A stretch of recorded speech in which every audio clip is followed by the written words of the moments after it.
Hey guys, tonight we're stepping back into a time when survival wasn't guaranteed and the world was a much scarier place. Picture this: you're trudging through a dense forest, the air thick with the scent of damp earth and the distant howl of wolves. Every rustle in the underbrush could be a bandit lying in wait, and the horizon might bring the silhouette of an invading army. In this era, danger wasn't just a possibility, it was a daily reality. Castles, those towering stone behemoths, weren't just for show. They were your best shot at making it through the night.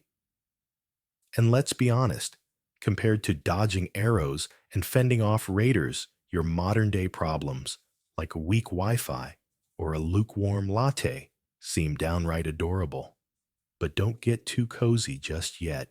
You probably won't survive this journey through medieval life unscathed.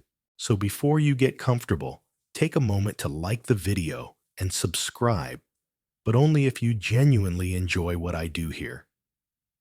And hey, drop a comment with your location and local time. It's always cool to see where you're tuning in from. Now dim the lights, maybe turn on a fan for that soft background hum, and let's ease into tonight's journey together. You live in a world where danger lurks around every corner. It's the medieval era, and life is anything but predictable. One day, you're tending to your crops, hoping the rain holds off long enough for a decent harvest. The next, you're sprinting toward the village square because someone spotted a plume of smoke on the horizon. That's not a cozy campfire, that's trouble. Bandits roam the countryside, their eyes glinting with greed as they size up your little wooden shack. Wolves and bears stalk the edges of the forest, and they're not exactly dropping by for tea. And then there are the big threats: Viking longships slicing through the mist rival lords, itching to expand their territory, or even a rogue knight with a grudge and a sharp sword. This is your reality, and it's not for the faint of heart. So where do you turn when the world's out to get you? You head for the castle. Not some picturesque Disney palace with twinkling lights and a moat full of swans. No, this is a fortress of fear, a hulking mass of stone that says, "Try me." You stumble up a muddy hill, your boots sinking into the earth, and there it looms: thick walls pocked with battle scars, a moat that smells faintly of stagnation, and towers stretching up like they're daring the sky to send trouble. The air's heavy with the tang of smoke from the hearth fires inside, and you can hear the faint clink of chainmail as guards pace the ramparts. This isn't just a building, it's your lifeline. Why do you need this kind of protection? Because medieval life is a survival game with no respawns. Let's break it down. Bandits don't care about your feelings. They'll swipe your grain, your livestock, and probably your dignity while they're at it. Wild animals. They see you as a walking snack. And invaders, whether it's Vikings, Normans, or just the guy next door with too many soldiers, aren't here to negotiate.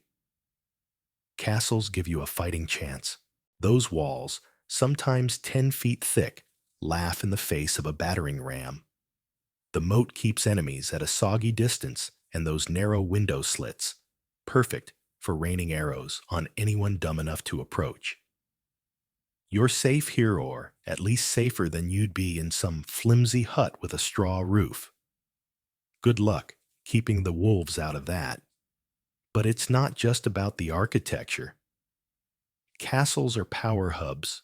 The Lord, who runs this place, isn't just hiding behind the wall. She's the one keeping this whole operation afloat. You're a peasant, maybe a blacksmith, or a farmer living in a cluster of cottages just outside. When the alarm bells ring, you grab your kids, your one good chicken, and you bolt for the castle gates. Inside, you're under his protection, but it's not free. You owe him your labor, your crops, your loyalty. It's a medieval protection racket, but honestly, you're not complaining when you hear the thud of arrows hitting the outer wall instead of your front door. Let's rewind a bit and talk about how these fortresses came to be. Here's your mainstream history nugget: castles didn't always look like this. Back in the early days, say around the 9th or 10th century, they were basic wooden setups, like a glorified treehouse with a fence. But wood burns and invaders noticed. So, as threats ramped up, Viking raids, feudal squabbles, you name it, people got smart.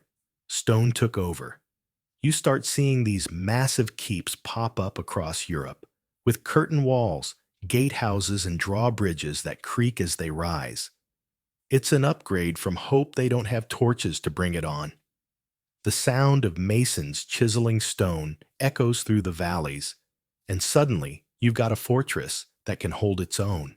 Now, for a quirky little twist, some castles came with secret passages or hidden rooms, think trap doors behind a tapestry, or a nook tucked under the stairs. Picture this: you're creeping through a damp, cobwebby tunnel, the air stale and cool against your skin, hoping it leads to safety instead of, say, a skeleton from the last guy who got lost. These weren't just for dramatic escape. During sieges, they could hide you from enemies or smuggle supplies. It's the medieval version of a panic button, and it's delightfully sneaky. Building these beasts wasn't easy, though.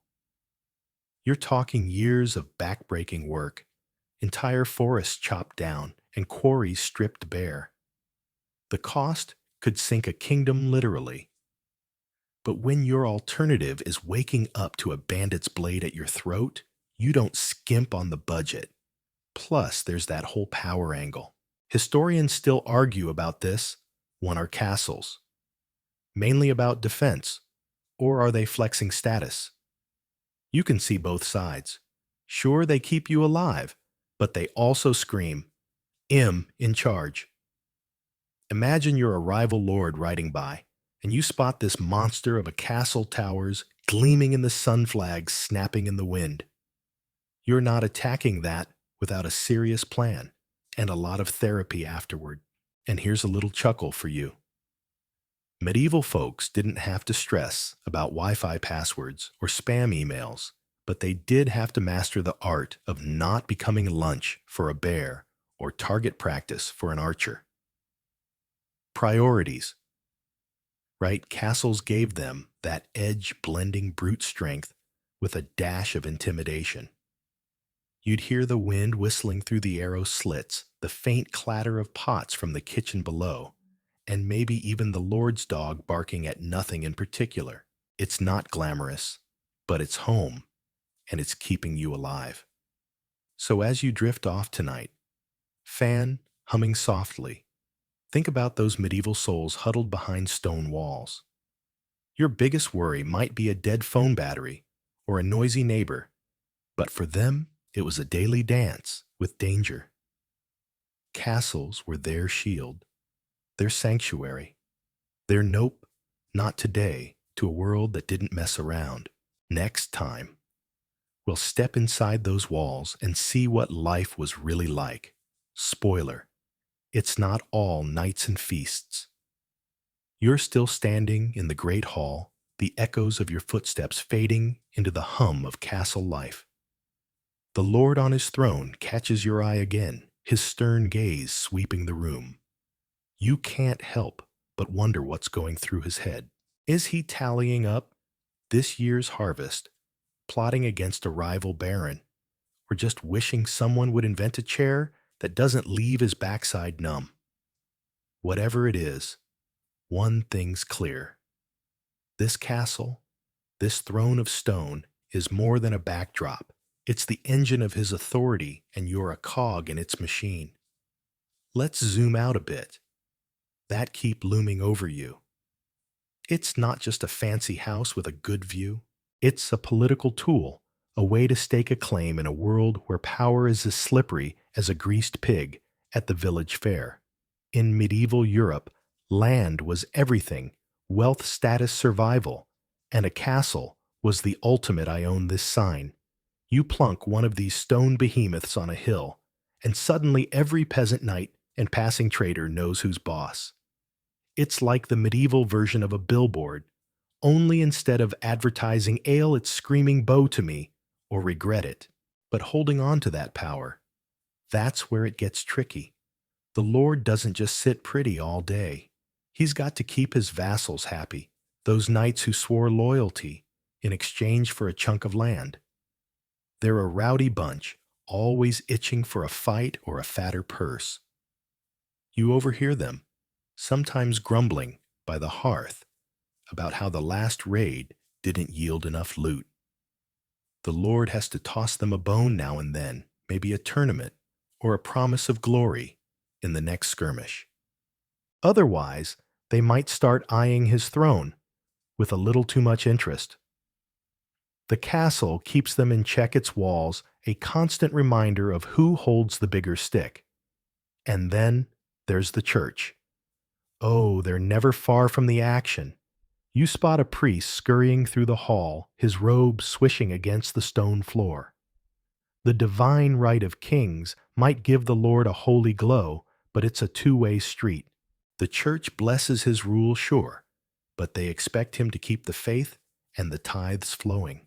Castles often had chapels built right into them, small stone sanctuaries, where the Lord could pray for victory or forgiveness depending on the day. You've seen him there kneeling before a carved altar, the flickering candlelight casting shadows on the walls. It's a quiet moment, but even that's power at work, aligning himself with God to keep everyone else in line. Here's another quirky bit for you. Ever wonder about the garderobe? That's the medieval toilet, usually a cramped stone nook jutting out from the castle wall, with a hole dropping straight to the moat or a pit below. Practical, yes, but also a flex. Only the Lord and his family got private ones. Everyone else shared a communal latrine, or just held it. Imagine the indignity of queuing up while the Lord's breezing into his personal privy. Even in the smallest details, the castle screams hierarchy. Plus, there's the old tale that assassins once tried sneaking up through a garderobe shaft. Spoiler, it didn't end well for them. Turns out stone walls and human waste make a lousy escape route. Let's stir the pot with another scholarly tussle. Some historians reckon castles were less about grand statements and more about practical control, tax collection, law enforcement, that sort of thing. Picture the Lord Steward, a wiry man with a ledger, pacing the bailey and barking at you to cough up your grain. The castle's walls didn't just deter armies. They funneled trade routes and kept tabs on who owed what. Others push back, saying it's all about the optics, intimidation, dressed up as architecture. You can see both sides. The castle's a tax office with teeth, but it's also a giant look at me monument.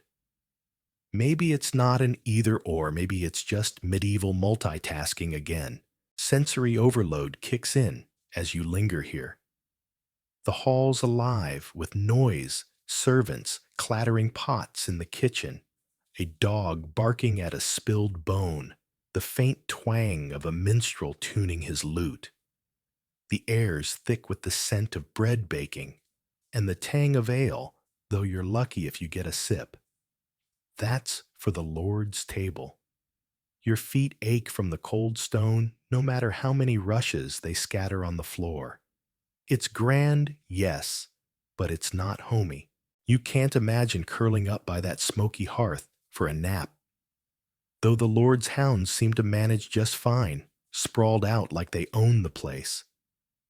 And yet, for all its might, this throne of stone isn't unshakable. Power shifts like the wind out there on the plains. A bad harvest, a lost battle, a vassal with a grudge. Any of these could chip away at the Lord's grip. The castle stands firm, but the people inside, their flesh and blood, prone to ambition and error. You've heard whispers of uprisings of lords toppled by their own men, their grand keeps left to crumble. It's a sobering thought, even these walls can't stop time or treachery. So here you are, a peasant in the shadow of power, watching it all unfold. The castle's dual nature hits you again. Those same walls that shielded you from raiders now box you into this feudal pecking order. Protection comes at a cost, and you're paying it one muddy harvest at a time. But for now, the Lord's on his throne, the keep stands tall, and the system chugs along. Next, well, slip behind the scenes into the kitchens, the armories, the lives of the folks who keep this stone giant humming. It's not all thrones and tapestries. Someone's got, imagine waking before dawn, not to birdsong or a gentle breeze, but to the ear-splitting screech of a rooster that's clearly plotting your misery. You're the lord of this castle, a title that feels more like a burden than a boast at this hour. The stone floor bites at your bare feet with a chill that could rival a winter storm, and as you drag yourself from bed, you'd swear your first act of the day should be bartering half your fiefdom for a pair of thick socks. But the castle doesn't wait, it's already stirring below a chaotic chorus of clanging pots, barking dogs, and the distant thud of boots on stone. Your day's begun ready or not. You stagger to the window, scrubbing sleep from your eyes, and gaze out over the bailey. It's a whirlwind of motion servants, lug buckets sloshing with water guards, slump-off night shifts with muttered curses, and the blacksmith's hammer rings out like a call to arms. It's your domain, a living, breathing beast you're tasked with taming. A splash of frigid water from a basin jolts you awake. Luxury? Here is a cold splash and a clean tunic, and you're off cloaked and braced for whatever the day throws at you. The lords burden down the spiraling stairs. You go into the great hall, where the air hangs heavy with wood smoke and the ghost of last night's mutton. Your steward awaits, a gaunt figure, clutching parchments like they're his lifeline, his face puckered as if he's bitten into a sour apple. "Good morrow, my lord," he says, with a bow so slight it's almost a taunt. First order, a farmer swears his neighbor's pigs flattened his barley egg, and you stifle a sigh. Pigs. Always pigs. You'd imagined lordship as grand battles and roaring feasts, not arbitrating swine-related chaos. But here you are, perched on a throne that's about as cozy as a boulder playing judge to a barnyard saga. The morning unfolds in a parade of petitioners, a widow seeking grain, a vassal griping about a mill tax, each booing and scraping as they plead their case. Between rulings, you spot a servant girl weaving through the hall, arms piled with fresh rushes to mask the floor's damp stench. Her hands are chapped, her shoulders slumped, a silent testament to the machine you oversee. You might wear the title, but it's their sweat that keeps these walls standing. A servant's struggle meet. Agnes, a kitchen maid with a talent for staying out of the cook's warpath. She's hunched over a cauldron, stirring a stew so thick it fights back the wooden spoon in her hand, worn to a splintered nub. The kitchen's a furnace heat shimmers off the walls, sweat beads on her brow, and the air's a heady mix of sage grease and desperation. Cooks bark orders like generals scullions dice onions with frantic precision, and a mangy dog skulks underfoot, eyeing a fallen bit of bread. Agnes' arms ache from hauling water since moonrise, but she presses on the cook, a hulking woman with a glare that could curdle milk isn't one to cross. There are fleeting joys, a sneaky taste of broth tangy and warm, or a fleeting grin from the stable lad across the yard. These are her rebellion against the grind. She snags a trencher tooth. Oh, stale bread plates! The Lord's table uses soaked in drippings after the meal and handed out to the needy.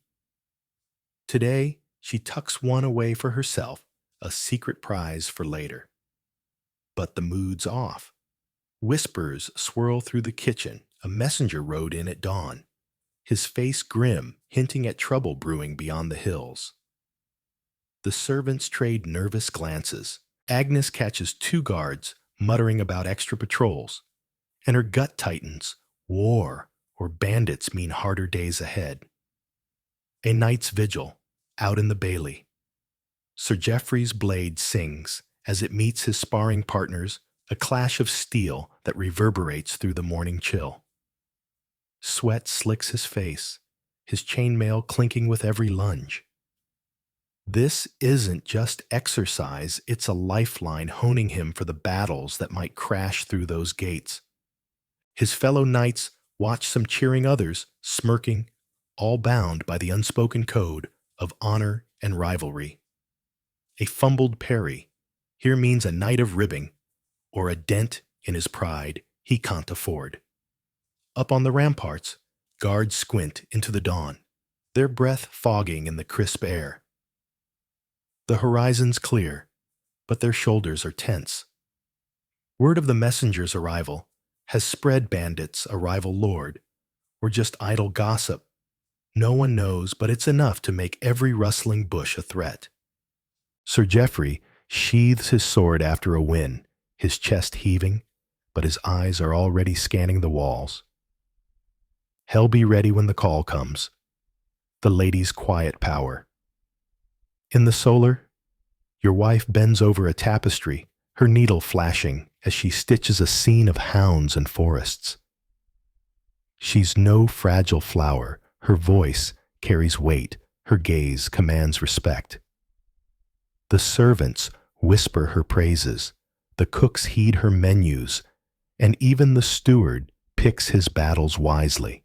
History might debate a lady's role, but here she's the castle's heartbeat. When you're off hunting or warring, she holds the reins, her calm resolve steadying the chaos. Today, though, her hands falter. The rumors have reached her too, and while she says nothing, the tightness in her jaw betrays her.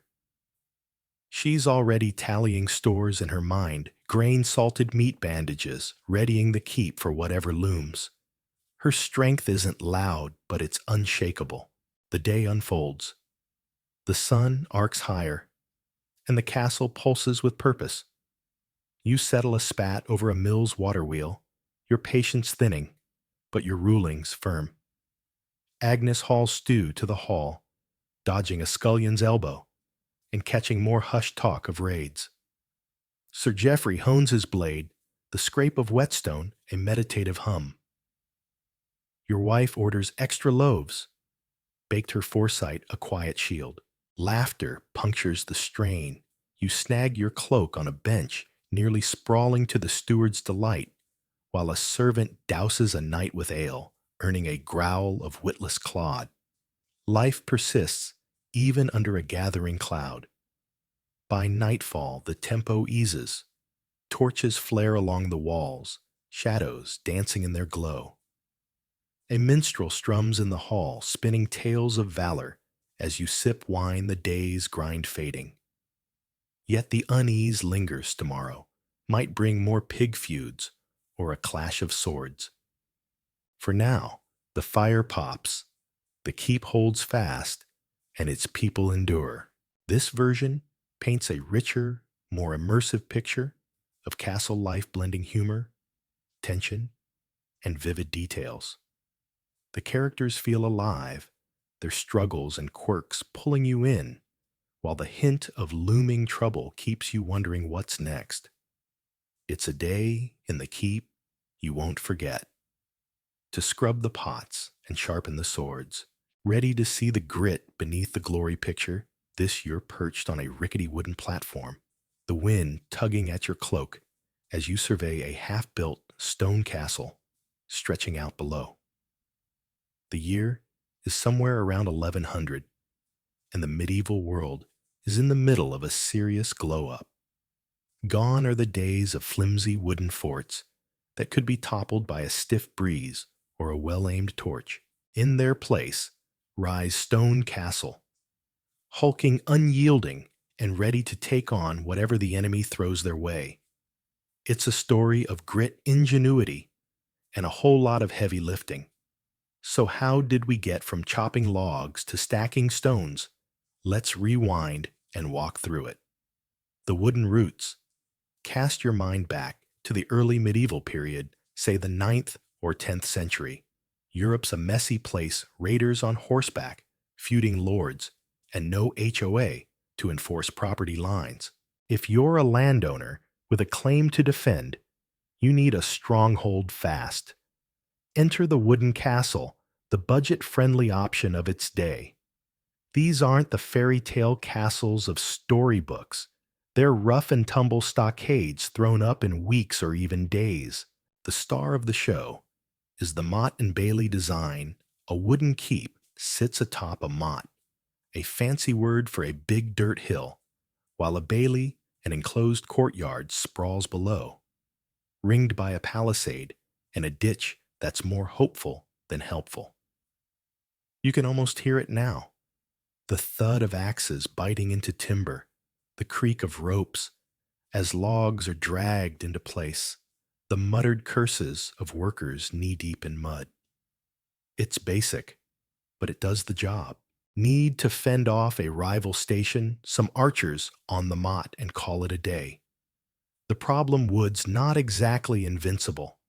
One stray ember from a cook fire or a vengeful neighbor with a torch and your fortress is a pile of ash. Plus rot sets in fast, especially in the damp corners of places like Britain. These castles are the medieval equivalent of a starter home fine for now, but you're dreaming of an upgrade.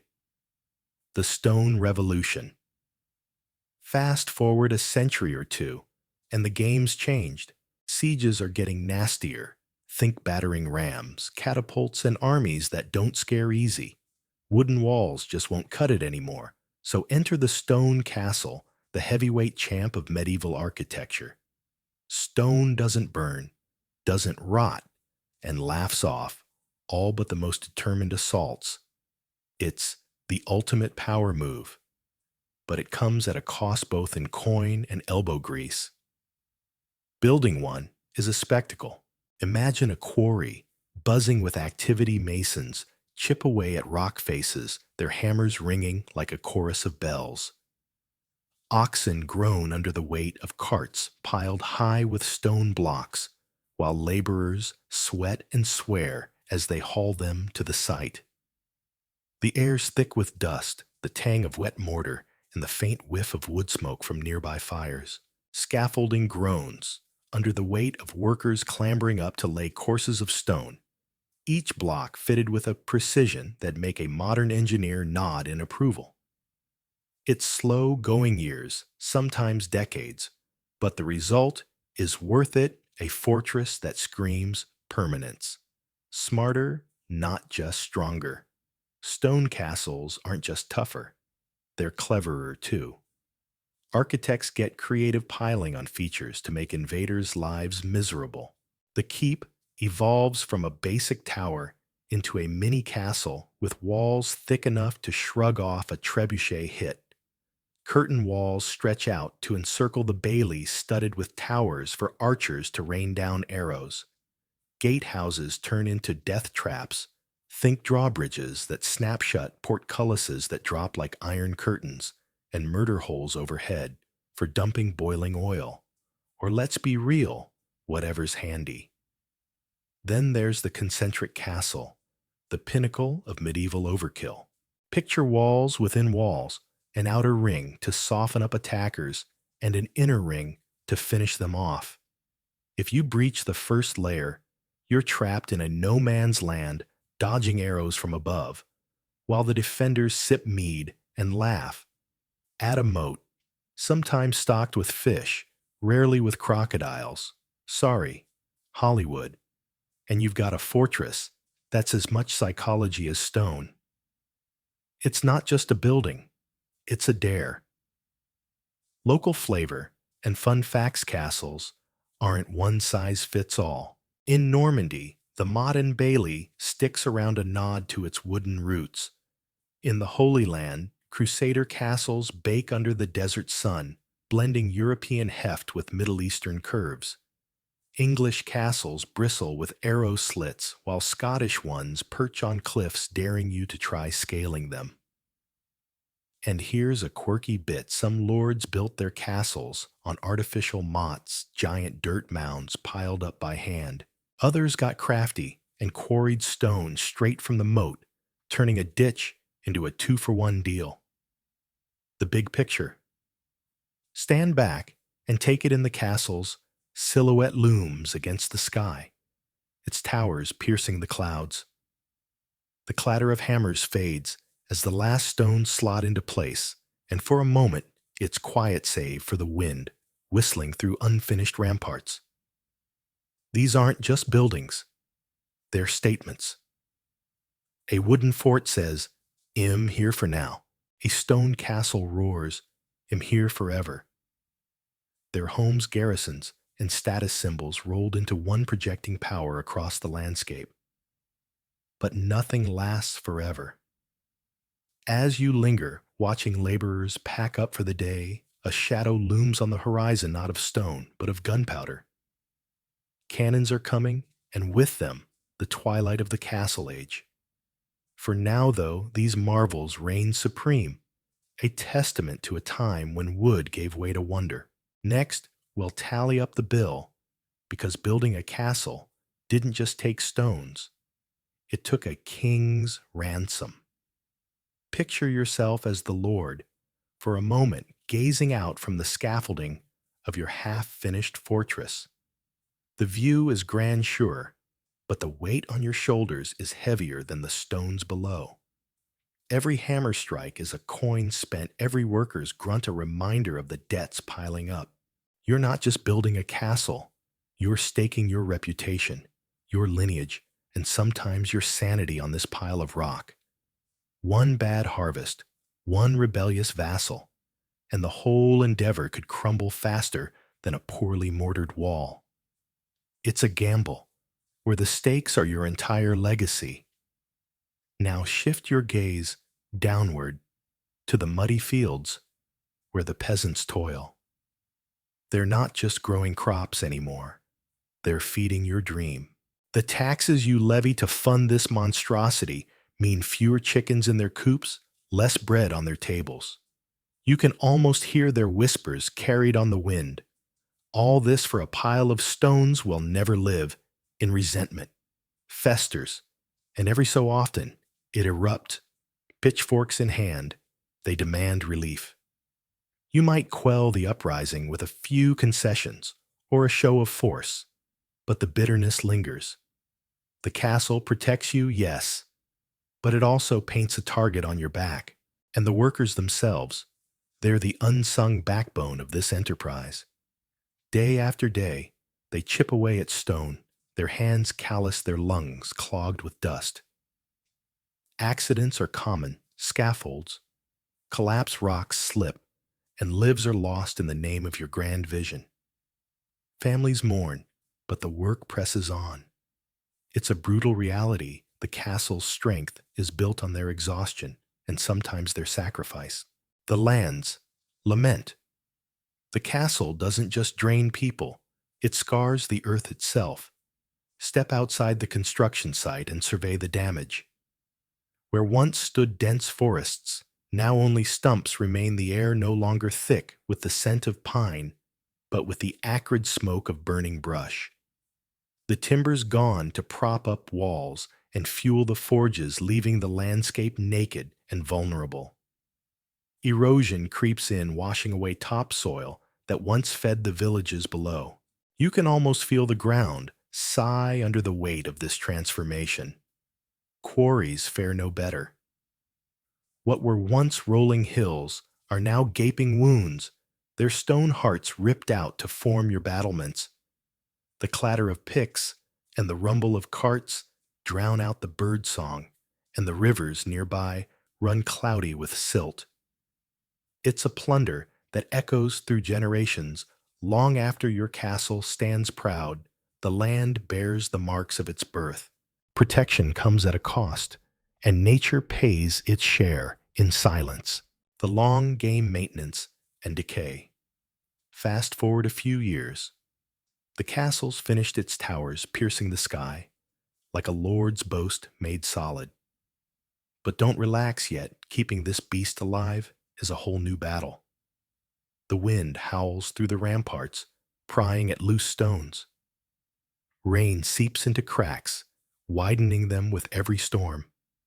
You're constantly patching walls, replacing rotted beams, and shoring up foundations. It's like trying to hold water in your hands, relentless and exhausting. Then there's the human element. Your garrison needs feeding barrels of salted pork, sacks of grain, casks of ale, and equipping swords, sharpened armor, mended horses' shod. Every clank of a knight's spurs is another dip into your dwindling funds. And when enemies come knocking or catapulting, the damage racks up fast. A breached wall isn't just a tactical loss, it's a financial gut punch. You're pouring gold into this fortress long after the cheering crowds have dispersed. Worth the price. So you stand there atop your completed castle surveying your domain. The view is breathtaking, fields stretching to the horizon, villages nestled in the valleys all under your watchful eye. The castle's a marvel, a symbol of might that makes rivals think twice and allies bow deeper. Merchants flock to its gates, their wares boosting your coffers. Justice dispensed from its halls strengthens your grip on power. It's a machine of control and prosperity humming with activity. But then you glance back at the emptied treasury, the resentful peasants, the scarred land.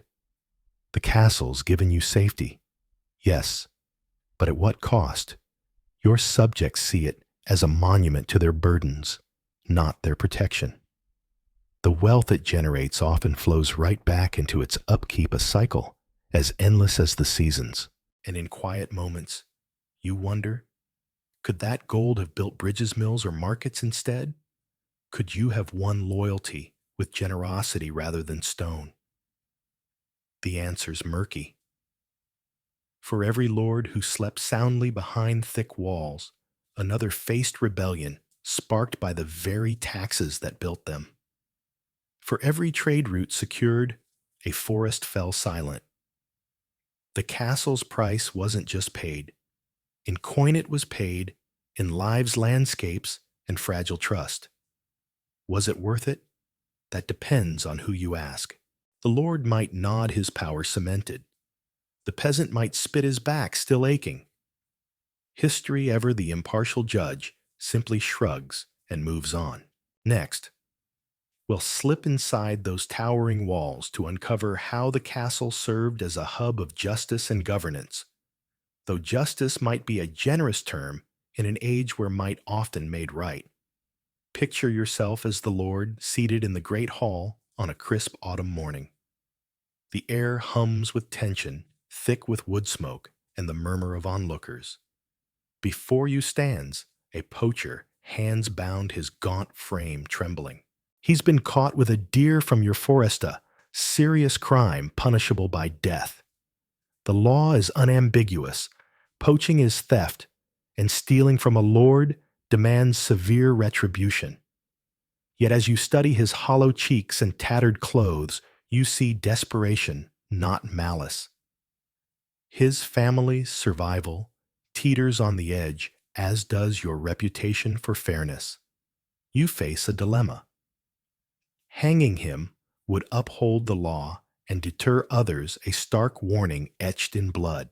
But mercia flogging, or time in the stocks, might preserve a life while still delivering justice. This is medieval justice in its rawest form, rigid in principle, yet subject to the Lord's whim.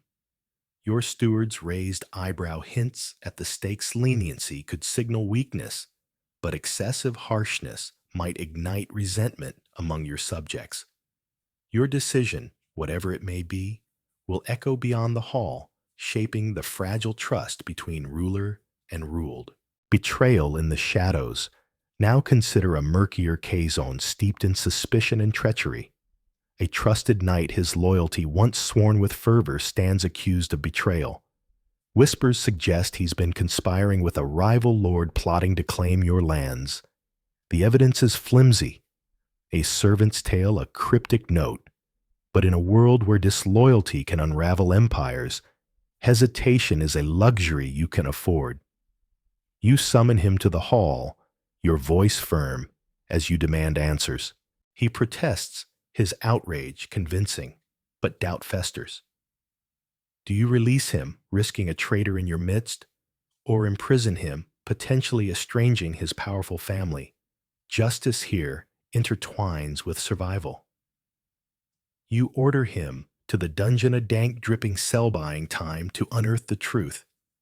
It's a calculated move in a high-stakes game where trust is a currency as valuable as gold. The fragile balance. These vignettes reveal the tightrope medieval lords walked. Every judgment, whether merciful or merciless, was a performance in a grand theater of power. Punish too harshly, and rebellion might simmer. Lean too soft, and authority could crumble. Take the case of a defiant vassal, refusing to pay his dues, barricaded in his manor. Storming his gates with knights would enforce your will, but at a steep cost, lives lost, resources drained. Negotiation, though, might erode your dominance. After heated debate in the council chamber, you opt for force, dragging the vassal to submission. Order is restored, but his smoldering grudge promises future trouble. This constant tension defined castle life, a delicate equilibrium maintained through every trial and decree. The stone walls stood as both judge and witness to this intricate dance, echoes of the past. As the day's judgments fade and the hall grows quiet, reflection creeps in. The system you oversee is flawed, tainted by favoritism, swayed by might, and often cruel. Yet beneath its rough exterior lie the foundations of something enduring. The castle's role as a hub of justice, where laws, however crude, are applied, and disputes resolved, hints at the future. The seeds of centralized governance, accountability, and structured law ideas that will one day blossom into documents like the Magna Carta, sown here amid the chaos. This medieval framework, for all its imperfections, is a stepping stone. The trials conducted, the councils held, the precedent set. They're the early sketches of the courtrooms and legal codes we recognize today. The castle's legacy is as solid as its foundations, even if its methods leave a bitter taste. The final gavel. Justice behind these walls is a double-edged blade capable of defending order, yet just as likely to cut those it claims to protect. It's a realm where mercy and severity coexist uneasily, where power often overshadows equity. Still, it binds the medieval world together, a patchwork of stability amid turmoil. As the torches dim and you rise from the throne, the scales of justice tilt in your mind. Tomorrow will bring fresh challenges, new choices, and the perpetual question: how do you wield authority when the fate of so many rests in your hands? Next, we'll explore the gentler side of castle life, where art, music, and culture flourish, revealing that even in a stronghold forged for conflict, beauty carves out its own space. You step into the great hall, and the castle's stern demeanor softens. Gone is the echo of clashing steel or the somber weight of the courtroom. Instead, torchlight dances across the walls, casting golden flickers on tapestries that ripple like captured dreams. The air hums with the scent of beeswax and the faint musk of aged wood, while a lute's gentle strum weaves through the shadows. This isn't the fortress you imagined, all cold stone and grim purpose. Here Art and culture bloom, turning a stronghold into a haven of human expression. You're about to uncover how creativity thrived within these walls, proving that even in a world of war, beauty held its ground. Tapestries, stories, woven in thread. Your eyes catch on a tapestry stretching across one wall, a masterpiece of color and craft. Knights charge across its surface, lances glinting in a frozen clash, their horses rearing beneath banners of crimson and gold. It's more than mere decoration, it's a saga in stitches, a medieval Netflix special unfurling before you. These woven wonders served multiple roles. They told tales of valor or myth, insulated the hall against the damp chill, and shouted the Lord's wealth to anyone who cared to look. You can almost feel the thick wool beneath your fingers, its warmth, a quiet rebellion against the castle's drafts. Creating such a piece was no trivial task. Artisans labored for months, sometimes years, their needles darting through thread, dyed with costly pigments, madder, for red woad, for blue saffron, for gold, if the Lord was feeling particularly extravagant. The price tag could rival a small fiefdom, but the payoff was a legacy that outlasted the battles it portrayed. And here's a cheeky secret. Some tapestries doubled as camouflage draped strategically to mask a crumbling wall or an unsightly crack. Art, it seems, was as practical as it was poetic. Music and literature, the heartbeat of the hall. The lute's melody swells, and a bard steps into the light, his voice rich as he spins a tale of a knight's quest for a grailer, perhaps a lost love, depending on his mood.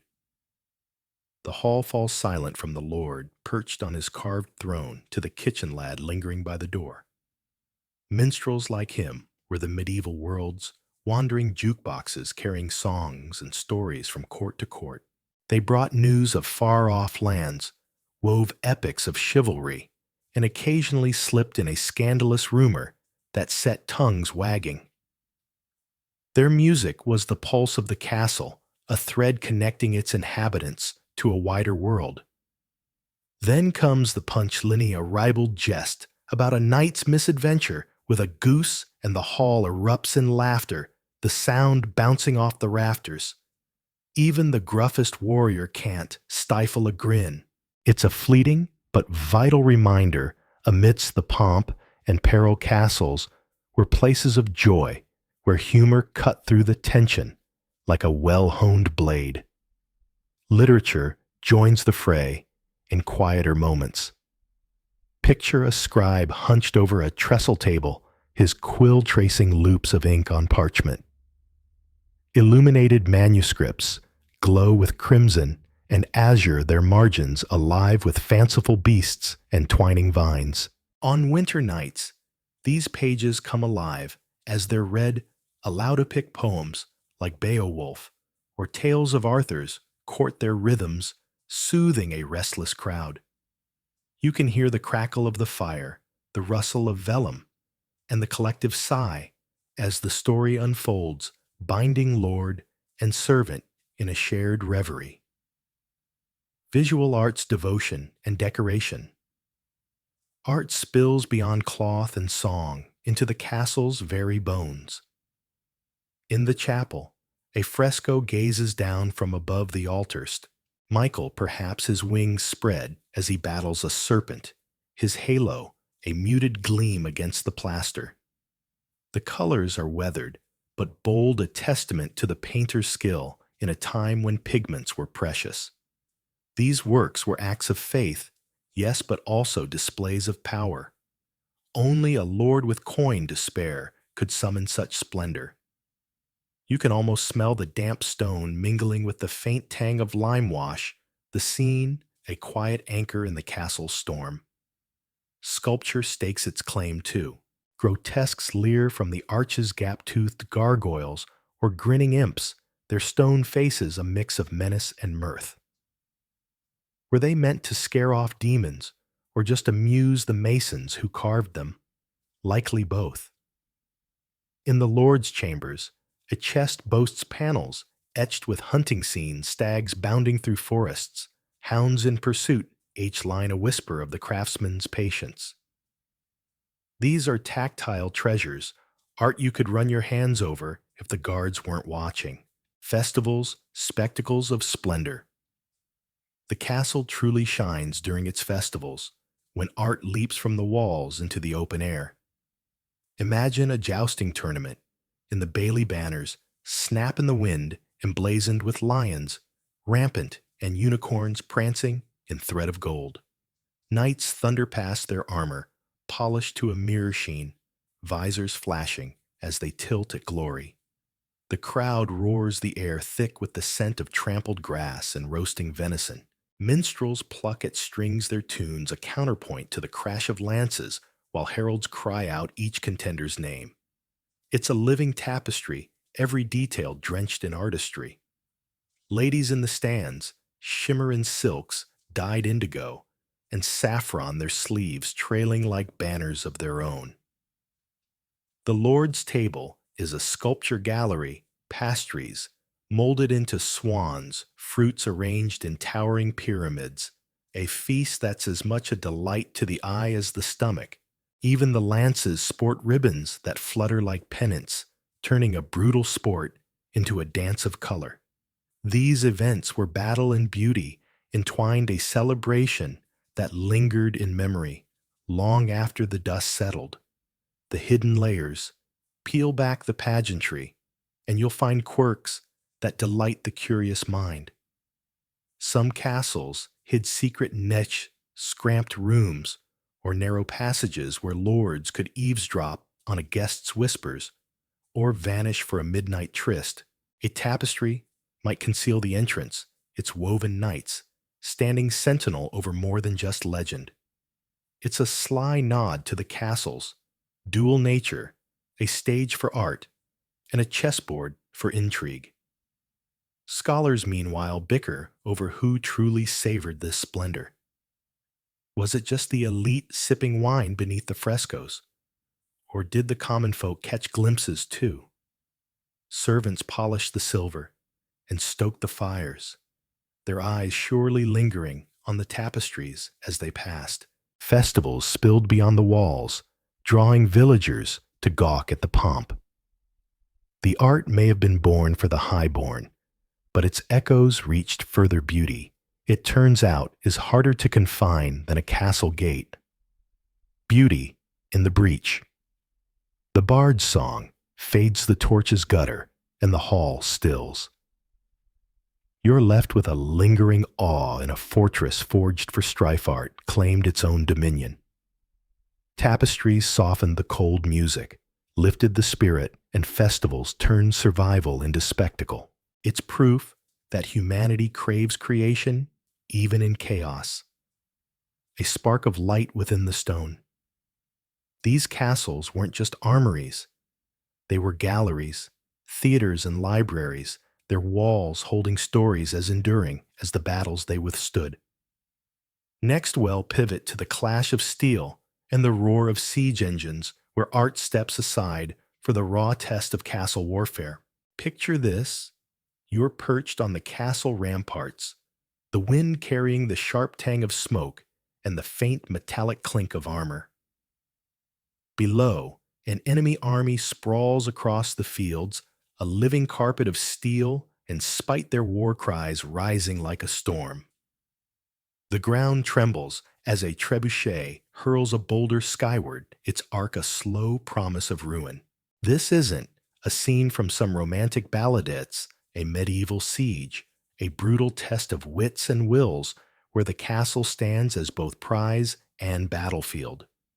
You're about to witness the chaos, the strategy, and the sheer stubbornness that shape these stone-clad showdowns. The attacker's playbook. Step into the muddy boots of the besieging commander. Your mission: breach those towering walls and claim the castle before your army starves, mutinies, or both. It's a tall order literally. Those stone defenses aren't just scenery. They're a fortress built to mock your ambitions. So you start with the basics, choke their lifeline. You dispatch scouts to torch crops, foul water sources, and block supply routes. The castle's strength becomes its weakness, a sealed box where hunger festers. You settle in, letting time do the dirty work, watching for signs of desperation. But sieges aren't won by waiting alone. You roll out the heavy artillery literally. Trebuchets groan as they launch stones the size of sheep. Each crash against the walls, a thunderclap of intent. Mangonels fling flaming projectiles, turning the night into a hellish glow. Siege towers lumber forward, rickety giants offering a perilous climb to the battlements. And then there's the battering rammer capped and relentless, pounding the gate like a blacksmith forging a blade. Your men sweat and curse, but every dent is progress. Force isn't your only card. You've got guile too. A silver coin pressed into a servant's palm, a whispered deal with a disgruntled guard, or a fake message hinting at betrayal. Any chink in the castle's human defenses could turn the tide. History, whispers of sieges broken not by might, but by a single gate creaking open in the dead of night. It's not chivalrous, but you're not here for songs. You're here to win. The defender's defiance. Now flip the coin. You're back inside, gripping the cold stone of the parapet, your bowstring taut as you aim through an arrow slit. The enemy's a sea of menace below. But you've got the high ground and a castle built to make them bleed for every inch.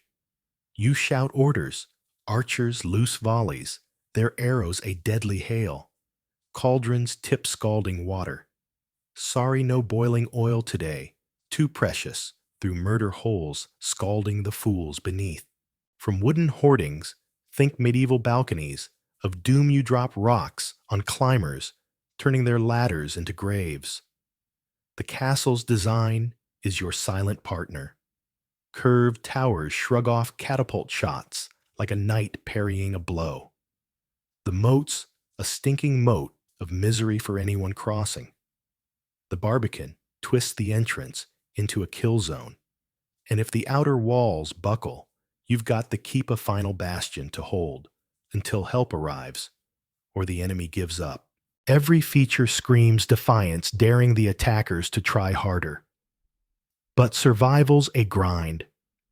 The granary's thinning yesterday's bread is a brick, and the ale's more vinegar than drink. You eye the rats with grim interest. Water's ration tempers flare, and the stench of unwashed bodies mixes with the damp stone. Disease slinks through a traitor within. You patch armor, sharpen blades, and whisper prayers, clinging to the hope that outlasting them is enough. The mind games. Sieges aren't just physical, they're a battle of nerves. Outside, the attackers chafe at every setback. Another tower burns, another ram splinters, and your soldiers start muttering about home. Supplies dwindle, dysentery spreads, and the promise of glory feels flimsy against the castle's unyielding stare. You push them harder, but doubt creeps in. Can you break it before it breaks you? Inside, it's no picnic either. The walls, once a comfort, now feel like a cage. Every crash of stone chips at your resolve. Whispers of surrender circulate. Someone swears they saw a relief army, but it's just clouds on the horizon. You rally the garrison, crack a weak joke about the enemy's aim, and try to ignore the hollow ache in your gut. Moralis, a threadbare cloak, and you're stitching it with sheer will. The toll runs deeper than strategy. Wounded men groan in the shadows, their bandages soaked red. Civilians' wives, kids, priests huddle in corners, their fear a palpable weight. The kids stop playing. They just watch eyes too old for their years. This isn't war. As a grand tale, it's war.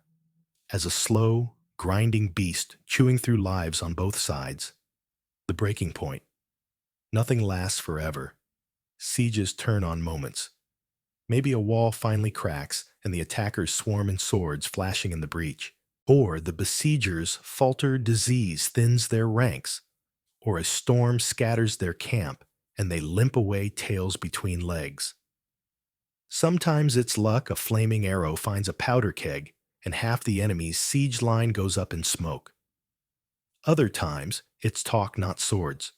A white flag rises, voices barter across the lines, and a deal struck safe passage for surrender or tribute for peace.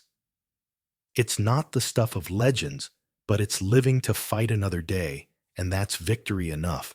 The echoes of resilience. When it's over, the castle stands, scarred, chipped, but still there. The siege engines rot in the fields, the banners fade, and the survivors tally the cost. You trace a fresh gouge in the stone, a mark of what you endured. This wasn't about shining armor or noble quests. It was about power, survival, and the raw edge of human tenacity. Medieval sieges were marathons of misery, where castles proved their worth, not as pretty piles of rock, but as machines of war. They forced attackers to innovate, defenders to endure, and both to reckon with the limits of flesh and spirit. As you stand on the quiet battlements, the siege, a fading roar, you see it. A fortress isn't just stone. It's a testament to a world where strength was measured in grit and guile.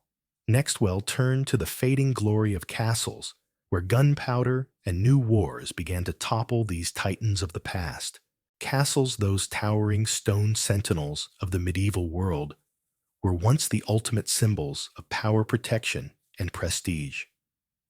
They housed lords, sheltered entire communities, and withstood countless sieges with stoic defiance.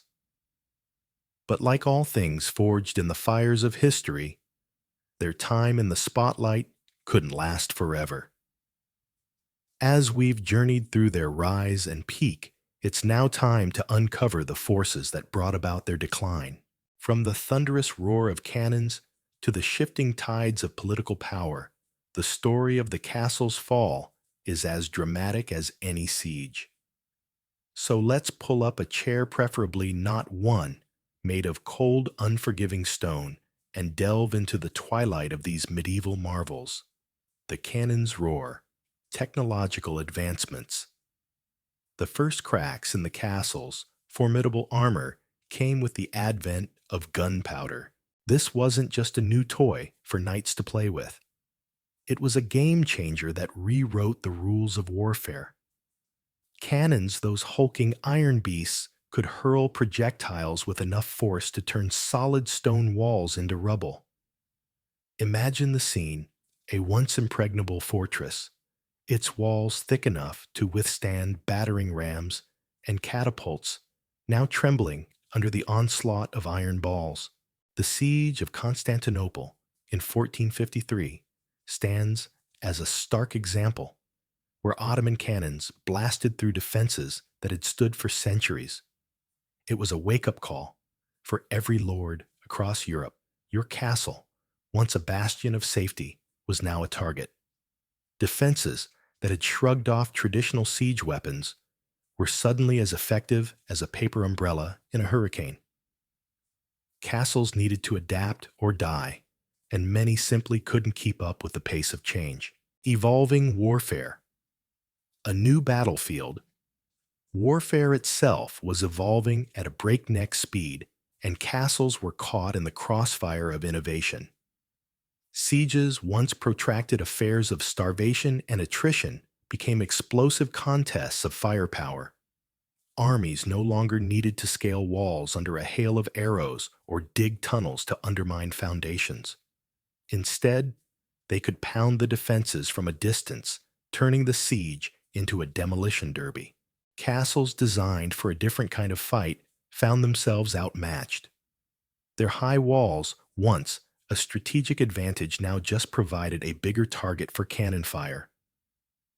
The art of fortification shifted dramatically, with lower, thicker walls and angled bastions becoming the new norm. But retrofitting a centuries-old castle to withstand this new threat that was like trying to turn a warhorse into a tank, not impossible, but not exactly practical either. Many castles steeped in tradition simply couldn't adapt fast enough. Power consolidates political and social shifts. Power was consolidating and not in the hands of the local lords who had long relied on their castles for protection. Kings and queens were building centralized states backed by professional standing armies that could be deployed wherever needed. The need for every noble to maintain their own fortified pile diminished significantly. Why pour resources into a costly castle when the king's troops could protect your lands more efficiently?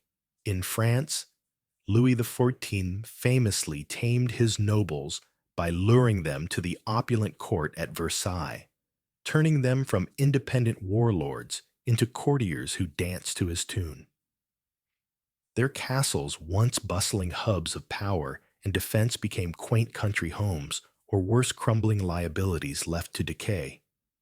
The feudal system, with its patchwork of loyalties and obligations, was giving way to a more unified structure under monarchical rule, and castles were left as relics of a fragmented past.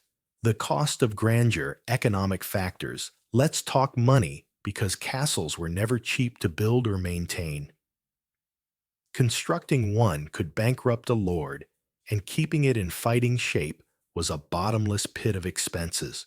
As their military value tanked in the face of new warfare technologies, so did the justification for the astronomical costs. Many lords faced a stark choice: pour their dwindling fortunes into upkeep or let the castle decay. Some tried to adapt, converting towers into granaries or halls into living quarters, but it was often a losing battle against time and neglect. Others simply walked away, leaving their once proud fortresses to the mercy of the elements. It's a bit like owning a vintage car that guzzles gas, constantly needs repairs, and doesn't even have air conditioning, charming in theory, but ruinous in practice. A new era. Cultural changes. The Renaissance dawned across Europe, bringing with it a new appreciation for beauty, comfort, and style.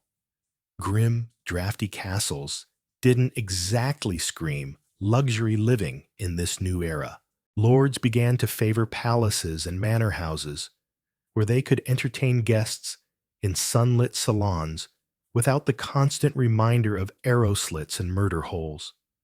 Art, music, and sprawling gardens replaced armories and barracks as the must-have features of a noble residence. Castles with their thick walls, cramped quarters, and perpetual chill felt like relics of a darker, more brutish age. Why huddle in a fortress when you could lounge in a palace with frescoed ceilings and velvet drapes? The shift was as much about mindset as it was about architecture. Peace and prosperity were in vogue, while perpetual defense was decidedly out. The human cost lives in transition. As castles lost their military significance, the communities that had grown around them faced upheaval. Castellans and their families, once the center of local power, found their influence waning. Many sought new roles, becoming administrators or courtiers in the king's service. Others clung to their ancestral homes, watching as ivy crept up the walls and the roof tiles loosened. For the villagers, the shift was bittersweet. No longer did they need to fear sieges or contribute to the castle's upkeep, but they also lost the protection and employment it provided. Some castles were repurposed, turned into prisons, monasteries, or even schools, while others were left to crumble, their stones pilfered for new buildings. It was the end of an era, and for many, it felt like watching a piece of their identity fade into the mists of time. Echoes of the past, a lasting legacy. Today, castles dot the landscape like stone ghosts of a bygone era, their battlements silent and their moats dry. They're no longer the beating hearts of defense. but beloved landmarks drawing tourists with cameras instead of knights with swords. Their decline was inevitable, a casualty of progress and the relentless march of change. Yet their legacy endures in ways both tangible and intangible. They stand as monuments to human ingenuity, resilience, and the ever-shifting tides of history. So next time you wander through a castle's ruins or gaze up at its towering walls, remember these stones once echoed with the clash of steel, the dreams of lords and the footsteps of countless souls. Now they whisper tales of a world that was inviting us to listen, learn, and marvel at how far we've come. Castles may have lost their military might, but they never lost their magic. As their walls crumbled and their moats dried, these stone giants didn't fade into obscurity, they reinvented themselves. No longer bastions of defense, they became something far more enduring, legends etched into the soul of nations, whispers of a time when knights clashed and banners flew. You're about to step into a world where castles live on, not through steel and stone, but through stories, art, and the unbreakable ties of human connection. This is the tale of how castles became the beating heart of heritage and why even today they still take our breath away. From strongholds to symbols. Imagine standing before a castle, its towers silhouetted against a dusky sky, the air thick with the scent of moss and memory. It's not hard to see why these structures morphed from fortresses into cultural icons. As the dust of war settled, castles became monuments to resilience, a testament to the grit of those who built, defended, and lived within them. They're time capsules, each stone a page in a story that spans centuries. Take Edinburgh Castle perched high on its volcanic crag, or Neuschwanstein, the fairy tale vision of a mad king. These aren't just pretty postcards. They're anchors of identity drawing millions who seek a glimpse of the past. Tourism turned castles into gold mines, though not the kind that once funded sieges.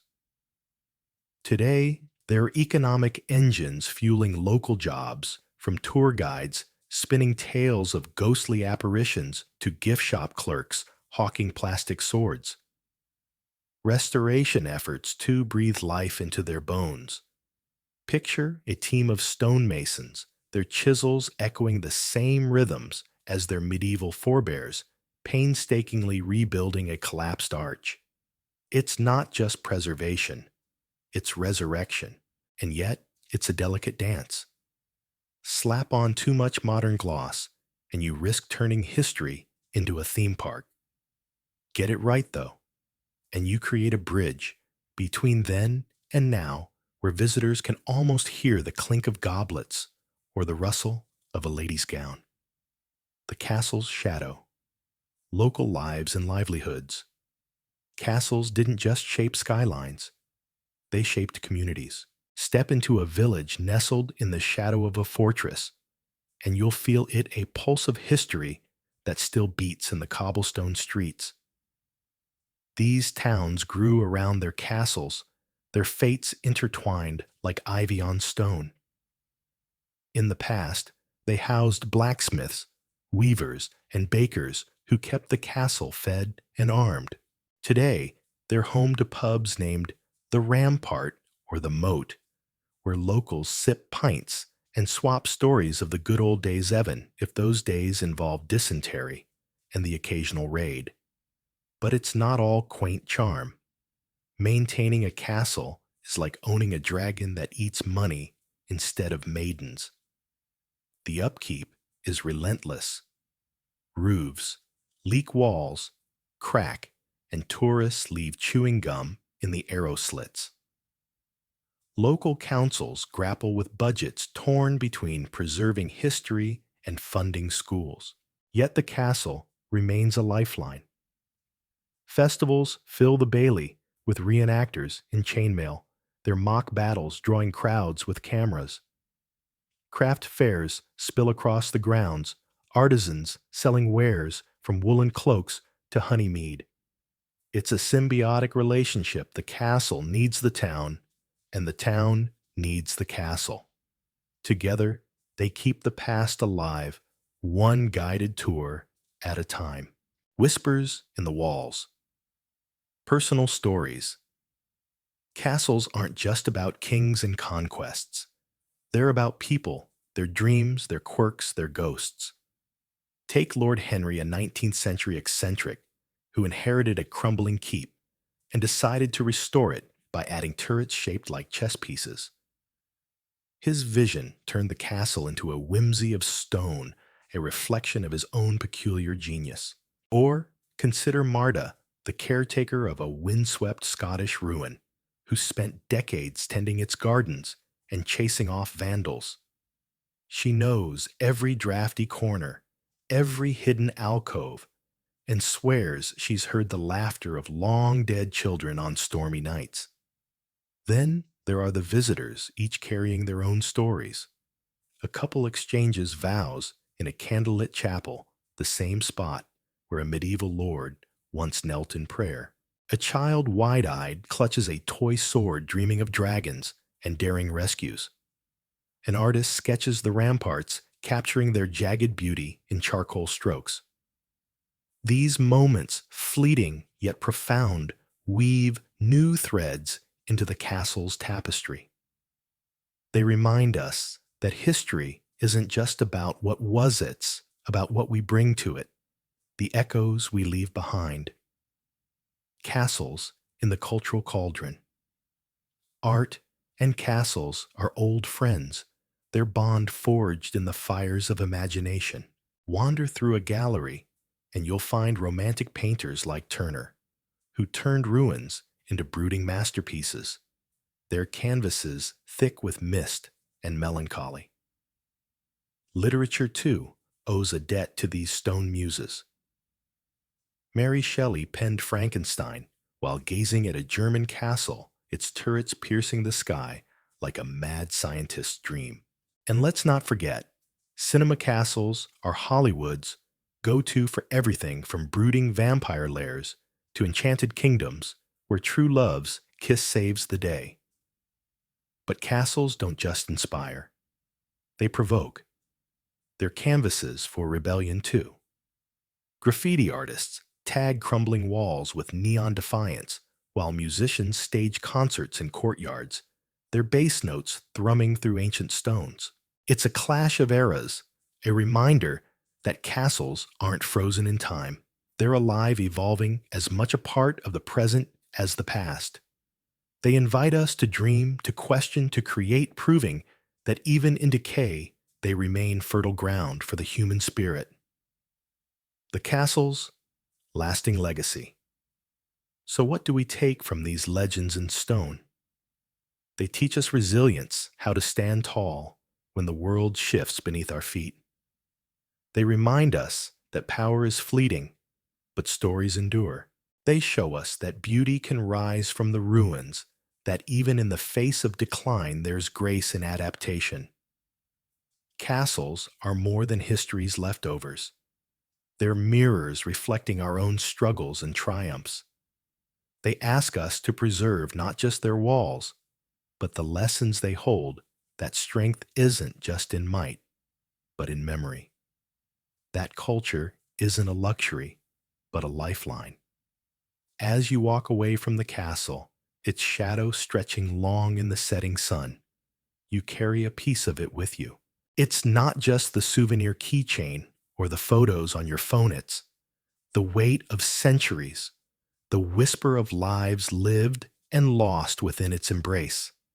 Castles may have fallen from their martial throne, but they've claimed a new kingdom, one of imagination, identity, and the unbreakable human need to connect with what came before. And that perhaps is their greatest victory of all. Next, we'll unravel the myths and misconceptions that cling to castles like ivy, separating fact from fiction in the tales we tell about these storied stones. Now that we've explored the real stories behind these stone giants, their towering walls, bustling courtyards, and intricate designs, it's time to tackle some of the tall tales that have grown up around them.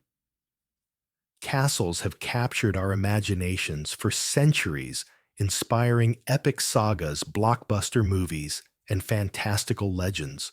But along with their mystique, they've also collected a fair share of myths and misconceptions. So let's sweep away the cobwebs, light a torch, and uncover the truth behind some of the most common castle myths. Myth 1: Castles were always cold, damp, and miserable places to live.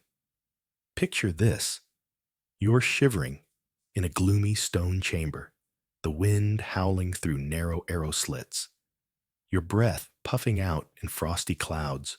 It's the kind of scene you'd expect from a gothic tale or a grim medieval movie.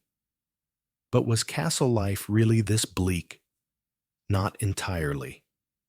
Sure, castles weren't equipped with modern conveniences like central heating or double-glazed windows, but their inhabitants weren't doomed to eternal discomfort either. Medieval builders had clever ways to make these fortresses livable. Massive fireplaces, often with multiple chimneys, blazed during the colder months, their warmth spreading through the halls alongside the soothing crackle of burning logs. Tapestries hung on the walls, doubling as both art and insulation to keep the chill of the stone at bay. Floors were covered with thick rugs, or strewn with rushes dried grasses, or reeds that added a layer of coziness underfoot. And the beds. They were piled high with furs and woolen blankets, turning even the draftiest tower room into a snug retreat. Take the concentric castles of the 13th century, like Beaumaris in Wales, as an example. These architectural wonders had multiple rings of walls, each fitted with fireplaces to distribute heat more evenly. The lord's private chamber, known as the solar, was often the coziest spot, featuring a roaring hearth and sometimes an extra brazier mounted on the wall.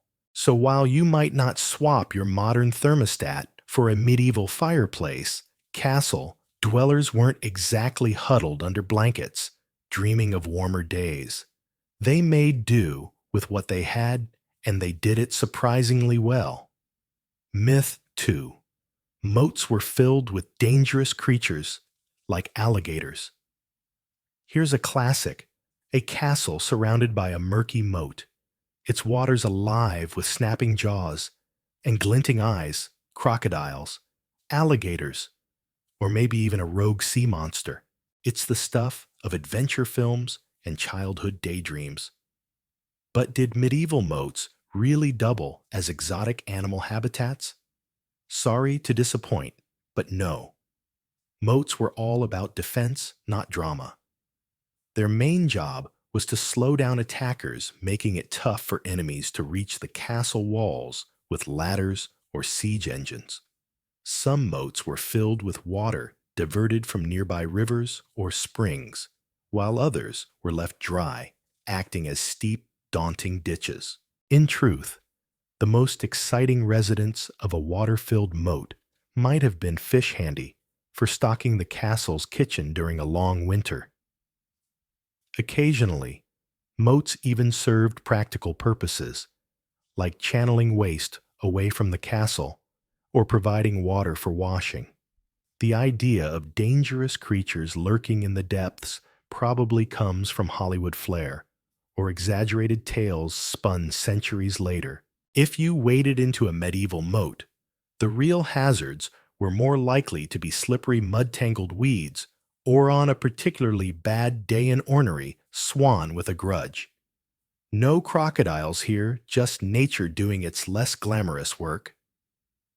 Moats were more about muck than menace, a far cry from the medieval shark tank of popular imagination.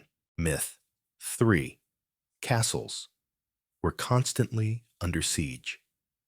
When you think of a castle, it's easy to conjure up images of relentless warfare arrows, raining down catapults, hurling boulders, and brave defenders holding the walls against wave after wave of invaders.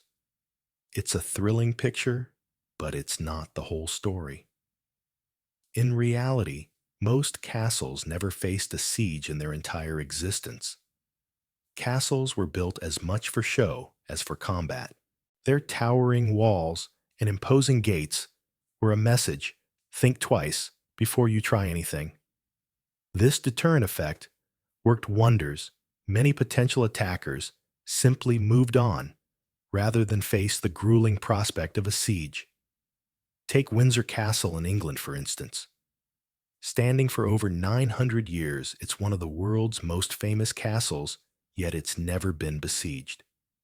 Instead, it served as a royal residence, a hub for managing the realm, and a symbol of unshakable power.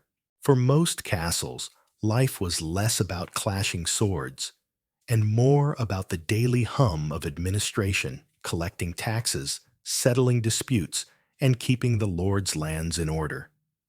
Sieges did happen, of course, and when they did, they were dramatic, drawn-out affairs that could make or break a castle's fate. But they were the exception, not the rule. Castles were like the medieval version of a beware of dogs sign often. Just having one around was enough to keep trouble at bay. Myth 4. Only nobility lived in castles. It's tempting to see a castle as a private playground for the lord, his lady, and a handful of gallant knights, a medieval mansion for the elite. But castles were far more than that. They were thriving communities home to a diverse cast of characters who kept the whole operation running. Sure, the lord and his family had the best quarters, the great hall for feasts, the solar for quiet moments. But they weren't alone. Servants scurried through the corridors, cooking hearty stews in the kitchens, scrubbing floors, and mending clothes. Soldiers stood watch on the battlements, or trained in the courtyard, their armor clanking as they drilled. Craftsmen, like blacksmiths, hammered out horseshoes and swords, while carpenters repaired wooden beams and masons patched the ever-crumbling stonework. You might even find a chaplain saying prayers, a scribe scribbling records, or a healer tending to the sick. A typical day was a whirlwind of activity. The lord might hold court to settle a village dispute, while cooks roasted meat over an open fire and grooms brushed down the horses in the stables. In times of danger, the castle opened its gates to local villagers who'd herd their livestock inside for safety. Far from an exclusive noble retreat, a castle was more like a medieval co-working space, a bustling hub where everyone had a role to play. Myth 5. Castles had secret passages everywhere. Who doesn't love the idea of pressing a hidden panel to reveal a twisting tunnel torch in hand as you explore a castle's secret depths? It's a staple of adventure tales and spy stories. But were castles really riddled with mysterious passageways? Well, partly. Some castles did have hidden features, but they were more practical than theatrical. A concealed staircase might let the lord slip between floors unnoticed, or a tunnel could lead outside the walls as an escape route during a siege. Take Chateau de Chillon in Switzerland, perched on Lake Genevieve, boasts a real hidden passage from the lord's chamber to the water's edge, perfect for a quiet getaway if enemies came knocking. But these weren't the sprawling labyrinths of fiction. Secret passages were rare, costly to build, and risky. If an enemy found them, they could become a backdoor to disaster. Most were simple and functional: a narrow corridor, a trapdoor, maybe a small storage nook. The elaborate networks of hidden rooms and treasure vaults. That's pure storytelling magic. In reality, castles didn't need a maze of secrets to be impressive. Their strength and ingenuity were right there in plain sight. And there you have it. By busting these myths, we see castles for what they truly were, not just fortresses or fairy tale backdrops, but complex living places that balance defense daily life and a dash of medieval flair. They weren't the dank dungeons or enchanted palaces of legend, but something richer, a gritty practical and endlessly fascinating slice of history. So the next time you picture a castle, forget the alligators and endless battles.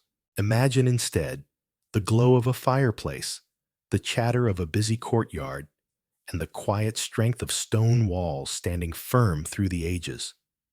You've journeyed through the stone corridors of castles as fortresses, homes, and symbols, but now it's time to step into a world where these ancient structures take center stage under the glow of a camera lens. Castles have long held a starring role in film and television, their towering silhouettes and weathered walls providing the ultimate backdrop for stories that range from epic battles to whispered romances. This exploration dives into how these cinematic giants shape our perceptions, blending history with Hollywood flair. So settle in perhaps with a medieval inspired treat and let's uncover the timeless allure of castles on screen. The castle as a character. In the realm of cinema, castles transcend mere settings to become fully fledged characters, each with a personality that shapes the story. Picture the eerie, fog-draped stronghold in a horror flick, its jagged turrets and creaking gates hinting at lurking terrors. Contrast that with the radiant fairy tale palace, its spires gleaming as if kissed by magic. These castles don't just host the action, they influence it, setting the tone and often driving the narrative forward. Take Hogwarts Castle. From the Harry Potter series, a sprawling mystical fortress perched atop a cliff, its shifting staircases and hidden rooms mirroring the unpredictable adventures of its inhabitants. Or consider Winterfell, from Game of Thrones, a stern gray bastion that embodies the rugged endurance of the Stark family. These aren't passive locations. They're integral to the tale, their stones as expressive as any actor's performance. Epic battles and siege spectacles. Nothing screams cinematic glory quite like a castle under siege. The clash of steel, the thunder of catapults, and the desperate stand of defenders atop the ramparts, it's a recipe for heart-pounding drama. Think of the Battle of Helms, deep in the Lord of the Rings, the Two Towers, where the fortress becomes the heart of an apocalyptic struggle, its walls battered by an unrelenting enemy. But how much of this reflects reality? Hollywood sieges are adrenaline-fueled spectacles, often glossing over the grim truth of medieval warfare. Real sieges were less about fiery barrages and more about patience weeks or months of waiting out the enemy with starvation and sickness as the true weapons. Flaming arrows, a staple of the silver screen, were less practical than they look. They were hard to aim and risked torching your own equipment. Still, the exaggerated chaos of a cinematic siege delivers a visceral thrill that's hard to resist, a historical remix with a blockbuster beat, romance, and intrigue. The castle, as a stage for drama, castles aren't just battlegrounds. They're also stages for love and deception. Imagine a grand hall aglow with candlelight where nobles in rich fabrics trade secrets over wine, or a quiet tower where lovers share a stolen moment beneath the stars. Films like Braveheart and The Princess Bride embrace this romantic ideal, casting castles as dreamy realms of passion and peril. In truth, medieval castles prioritized function over fantasy. The Great Hall doubled as a courtroom or meeting space, less a place for flirtation than for feudal business. And those tower trysts, more likely interrupted by a cold wind or a roosting bird than crowned with a kiss. Yet on screen, castles morph into playgrounds of possibility. A scullery maid might rise to royalty, or a knight might slay a beast to win his beloved. It's escapism at its finest, turning stone into a storyteller's canvas. The dark side castles. In horror and fantasy, castles also have a shadowy side where their mystique fuels tales of terror and wonder. In Gothic classics like Dracula, they become labyrinths of dread, their darkened passages concealing ancient evils. Bran Castle in Romania, tied loosely to the vampire legend, lures visitors with its spooky reputation, even if history begs to differ. Fantasy pushes this further, crafting castles that defy reality. The Night King's icy stronghold in Game of Thrones, or the ethereal Laputa from Castle in the Sky. Reimagine these structures as supernatural marvels far removed from their medieval roots. While these visions stretch historical truth, they tap into a core appeal, castles as enigmatic domains where the impossible feels within reach. Behind the scenes, filming in real castles. For authenticity, many productions turn to real castles, trading sound stages for stone. Scotland's Doune Castle. A veteran of Monty Python and the Holy Grail Outlander and Game of Thrones, brings raw history to the screen, its weathered walls echoing centuries past. But filming in these relics has its quirks: uneven floors trip up actors' drafts, chill the crew, and bats might photobomb a take. Directors, too, grapple with lighting spaces built for war, not art. Yet the payoff is undeniable. A real castle carries an aura. No set can replicate its lived-in texture, bridging past and present. For audiences, it's a fleeting chance to inhabit history, the screen blurring the line between then and now. The cultural impact. Why we can't look away. What keeps castles shining on screen? Their visual grandeur, those majestic towers and vast courtyards, makes them cinematographers' gold. But their pull runs deeper. Castles stir our wildest dreams and darkest fears, quests for glory, brushes with danger, glimpses of a world unbound by modern rules. They're storytelling vessels, inviting us to weave our own narratives. They also forge a personal link to history. Watching a castle in action, we don't just see the past. We feel it stepping into the shoes of its long-gone dwellers. It's a cinematic time machine honoring the ingenuity and resilience that raised these monoliths from the earth. The final frame. As the story ends and the screen dims, the castle lingers, a quiet icon, its legacy etched in both rock and real. From roaring battles to tender whispers, from chilling horrors to soaring fantasies, castles prove their staying power. They may tweak history for effect, but they grasp a greater truth. The past lives on through the tales we tell. So next time a castle graces your screen, see it for what it is: a legend reborn, its walls humming with the echoes of countless stories. Next, we'll delve into the minds of those who lived within these walls, exploring how castle life shaped their spirits and psyches. You stand at the edge of the moat, the water still and dark, reflecting the castle's looming silhouette like a mirror to another world.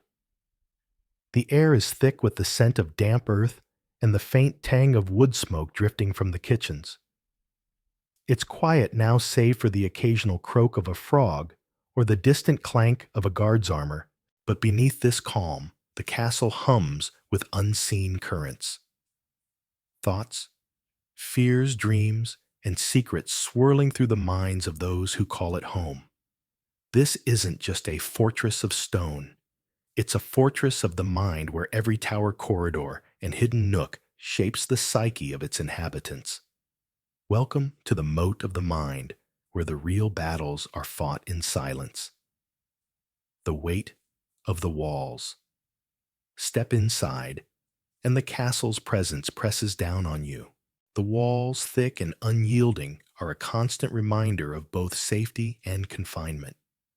For the Lord, they're a shield against the chaos beyond a cocoon where power feels absolute. But that same stone can feel like a cage, especially when the world outside shifts in ways you can't control. You pace the battlements, scanning the horizon for threats real or imagined. Every distant plume of dust becomes a potential army, every messenger a bearer of bad news. Paranoia creeps in.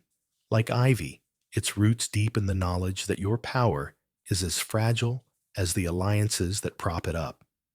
History whispers of lords driven to madness by the weight of their crownsmen, like Ludwig II of Bavaria, whose obsession with his fairy tale castles masked a mind unraveling under the strain of rule.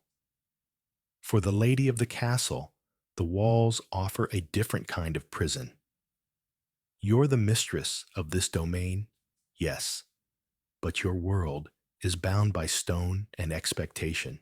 The solar is your sanctuary, its tapestries and hearth a comfort, but the view from the window is always the same fields. You rarely walk, villages you oversee, but seldom visit.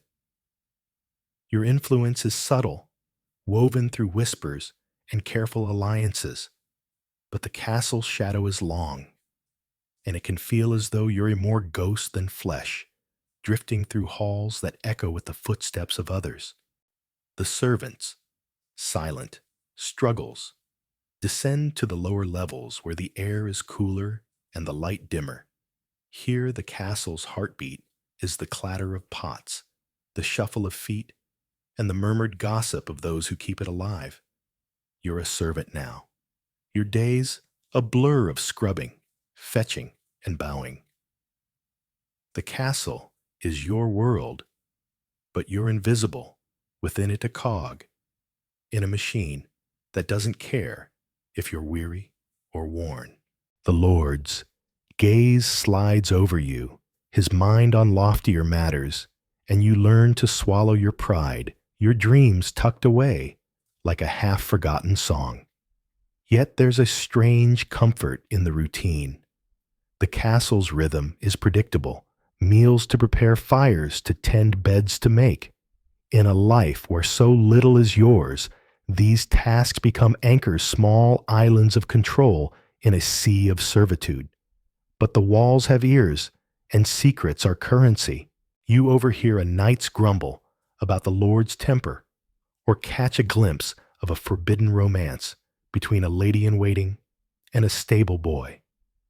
These snippets are your power hoarded like gold, though you know that one wrong word could see you cast out into the cold. The night's burden. Climb to the ramparts where the wind tugs at your cloak and the view stretches to the horizon. You're a knight sworn to protect this fortress and its lord. Your armor is heavy, but not as heavy as the expectations that come with it. Honor, loyalty, courage, these are the banners you carry. But beneath them, doubt gnaws like a rat in the granary. Every skirmish, every patrol is a test, and failure isn't just a mark on your record, it's a stain on your soul. The castle is your stage, its walls a constant audience to your valor or your shame. You train in the courtyard, the clang of your sword, a defiant cry against the fear that you might not be enough. At night in the barracks, you lie awake, replaying the day's drills, wondering if you'd stand firm when the real test comes. The ghosts of fallen comrades linger in the shadows, their silence a reminder that glory is fleeting, but death is forever. The villagers, distant gaze. Now step outside the gates where the village sprawls in the castle's shadow. You're a farmer, your hands calloused from the plow, your eyes always lifting to the fortress on the hill. It's a symbol of protection, yes, but also of the gulf between you and the Lord who rules from its towers. The castle is a world apart, its feasts and finery a stark contrast to your meager hearth. Yet in times of danger, it's your refuge, its walls, a promise of safety when raiders sweep through the valley. But that promise comes with a price. The taxes you pay in grain and livestock keep the castle fed, and the labor you owe keeps its walls strong. Resentment simmers especially when the harvest is lean and you're left with barely enough to survive the winter. Still, there's a grudging respect after all the castle's strength is your shield, and the Lord's justice, however harsh, keeps the peace. It's a delicate balance, one that tips easily into rebellion or loyalty, depending on the season and the Lord's temperament. The architecture of the mind. The castle's design isn't just about defense, it's a map of the medieval psyche. The great hall, with its soaring beams and roaring hearth, is a space of communal pride where feasts and festivals knit the castle's inhabitants together. But venture into the narrow winding corridors and the mood shifts. These dim passages lit only by flickering torches are veins of secrecy where whispers travel faster than footsteps. The dungeon, cold and silent, is a stark reminder of the consequences of disobedience, its very existence a psychological cudgel. Then there are the hidden space breezed holes, secret chambers, and tunnels that snake beneath the walls. These are the castle's subconscious places where forbidden thoughts and actions can hide. You might stumble upon a dusty alcove, its walls etched with the initials of lovers long dead, or a forgotten storeroom where a servant once hoarded stolen trinkets. These spaces whisper of the human need for privacy and rebellion, even in a world bound by duty and surveillance. The echoes of isolation. Isolation is the castle's double-edged sword. For the Lord, it's a strategic necessity, but it can also breed a creeping loneliness. You're surrounded by people, advisors, courtiers, guards, but true companionship is rare. Trust is a luxury you can't afford, and every smile hides a potential dagger. The weight of command is a solitary burden, and the castle's vastness only amplifies the emptiness. For others, the castle is a hive of activity, but even here, isolation takes root. The chaplain, cloistered in his chapel, wrestles with doubts that echo in the silence. The prisoner, chained in the tower, watches the world through a slit of sky, his mind fraying with each passing day. The castle's walls can protect, but they can also imprison, turning the mind inward until it becomes a labyrinth of its own. The legacy of the castle's mind. As the sun dips below the horizon, casting the castle in a golden glow, you reflect on the minds that have shaped and been shaped by this fortress. The castle is more than stone, and mortar, it's a crucible of human experience where power, fear, love, and loss collide. Its legacy isn't just in the battles fought or the treaties signed. It's in the quiet moments of doubt, the fleeting joys, and the unspoken dreams of those who walked its halls. Today, we wander through these ruins or restored relics, and we can still feel it, the weight of history pressing down the echoes of lives lived in the shadow of the moat. The castle's psychological imprint lingers, reminding us that the human condition, with all its complexities, hasn't changed as much as we'd like to think. We still grapple with power and isolation, with duty and desire, with the walls we build around ourselves. And in that, the castle stands as a mirror, reflecting not just a medieval past, but a timeless truth. Next, we'll turn our gaze outward to the land itself and explore how castles left their mark on the earth, both seen and unseen. You stand at the edge of a sprawling quarry, the air thick with the scent of freshly split stone and the distant clang of chisels against rock. Below, workers toil under the midday sun their hammers striking in a rhythm as old as the hills themselves. This is where the castle begins, not with a cornerstone laid in ceremony, but with the raw, relentless extraction of the earth's bounty. The castle's story is etched into the land long before its walls rise, and its environmental footprint stretches far beyond the moat. Welcome to the hidden cost of these medieval megastructures, where every stone, every timber, and every drop of water tells a tale of transformation and sometimes devastation. The quarry's scar. Your gaze sweeps across the quarry, a gaping wound in the hillside. Stone is the lifeblood of the castle, and sourcing it is no small feat. Medieval builders didn't have the luxury of dynamite or heavy machinery. Instead, they relied on brute force and ingenuity. Workers wedge iron tools into natural fissures, splitting blocks free with a crack that echoes like thunder. The stone is hauled away by ox-drawn carts, their wheels carving deep ruts into the earth. Each block is a piece of the landscape itself, torn from its bed to be reborn as a battlement or a tower. But the quarry's impact lingers. The land is scarred, its contours forever altered. Rainwater pools in the hollows, creating stagnant ponds that breed mosquitoes and disrupt local drainage. The once lush hillside is stripped bare, its soil eroded, and its wildlife displaced. And this is just the beginning. Some castles require thousands of tons of stone, sourced from multiple quarries across the region. The earth pays a heavy toll. For the Lord's ambition, its resources drain to fuel a monument to power. The forests. Sacrifice. Shift your gaze to the forest, where the scent of pine and oak mingles with the tang of sap and freshly cut wood. Timber is the castle's skeleton used for scaffolding roofing and the intricate framework of its floors. But harvesting it is a voracious process. Entire swathes of woodland are felled, the crash of trees echoing through the valleys.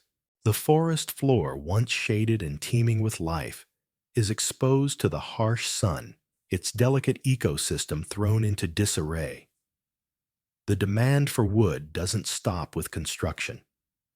Once the castle stands, it devours timber like a hungry beast, fuel for the hearths that warm its halls, for the kitchens that feed its inhabitants, and for the repairs that stave off decay. In regions like England, where castles dot the landscape, deforestation becomes a creeping threat. The loss of trees leads to soil erosion, silting rivers, and altering water flows. Wildlife retreats, and the land's ability to regenerate is stretched thin. The castle's shadow stretches far beyond its walls, its appetite for wood a constant drain on the surrounding forests. Water, the castle's lifeline and burden. Now turn your attention to the river that winds through the valley, its waters glinting in the sunlight. Water is the castle's lifeline, feeding its moat, supplying its wells, and sustaining its inhabitants. But harnessing it comes at a cost. Dams and diversions are built to channel water into the moat, altering the river's natural course. Fish populations dwindle as their spawning grounds are disrupted, and downstream villages grapple with reduced flows or flooding, depending on the castle's needs. Inside the castle, waste management is a grim affair.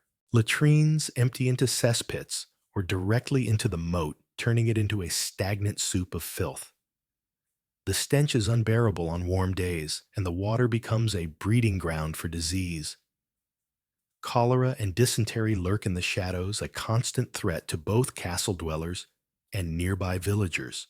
The moat, once a defensive feature, becomes an ecological hazard, its polluted waters seeping into the groundwater and tainting the land. The land's transformation. Step back and survey the broader landscape.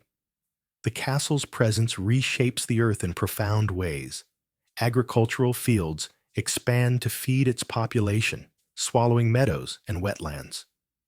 The plow cuts deep, and the soil, stripped of its natural cover, begins to erode.